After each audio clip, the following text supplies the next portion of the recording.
Evolution of alliances. The rapid growth of alliances in recent years originated in the radical changes that the world economy has experienced. The rise of the globalization challenge with the dismantling of trade barriers and huge improvements in communications technology, accompanied by the rapid industrialization of previously underdeveloped nations, led many companies located in developed nations to realize that they did not have the required resources to compete in the global environment by themselves anymore.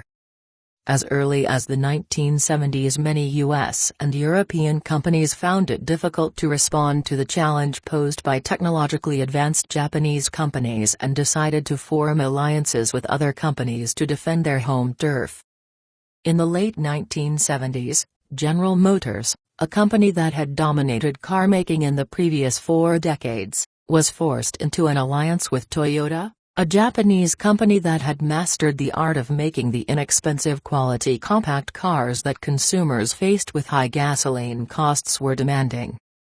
The two companies had very different motivations to enter into a strategic alliance.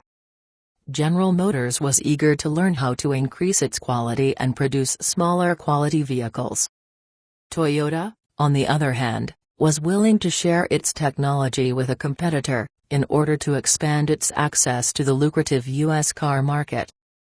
Its hope was that if it showed the U.S. government and public that it was willing to cooperate with U.S. companies, it would be a lot less likely that General Motors and other U.S. domestic automobile manufacturers would use their considerable political muscle to force the U.S. government to impose punitive tariffs and other trade restrictions on Japanese car imports.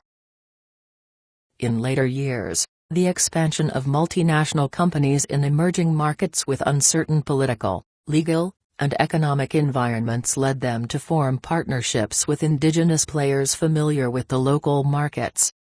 Moreover, the restrictions that many fast-growing nations have placed on foreign direct investment and majority acquisition of local concerns, forced companies to try to find local partners. A large number of multinationals were forced to locate a local partner in China because legal regulations did not allow them to operate in the market independently. In recent years, the complexity of the business world and the need to introduce new products at an increasingly rapid pace have led companies to the creation of strategic partnerships with other companies possessing complementary qualities. Apple Computers is a company that has greatly benefited by alliance partnerships. It has concentrated its efforts in the development, design, and marketing of new products while it outsources the actual manufacturing of its products to trusted alliance partners. Apple has been successful precisely because it is only concentrating in the business functions that can perform better than other companies, and it has delegated activities such as manufacturing, where it does not possess a competitive advantage to other companies. Most of the manufacturing is undertaken in China, with many of the electronic components originating in other Asian countries or other parts of the world. Nike is another company with a similar strategy. It has also relied on manufacturing alliances to create new products. It is concentrating only in the parts of the product value chain that it thinks it possesses a comparative advantage.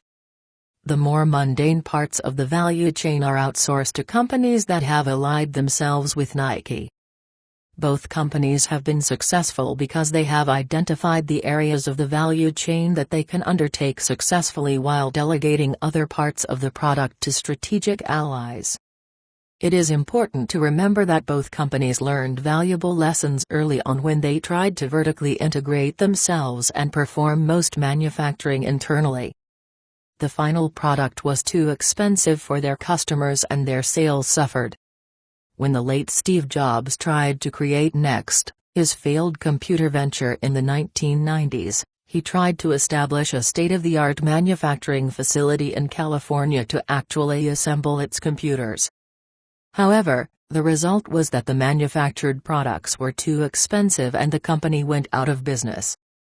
When Steve Jobs returned to Apple, having learned his lesson, he decided that the company had to concentrate on the areas that it had a comparative advantage and outsourced manufacturing operations to alliance partners.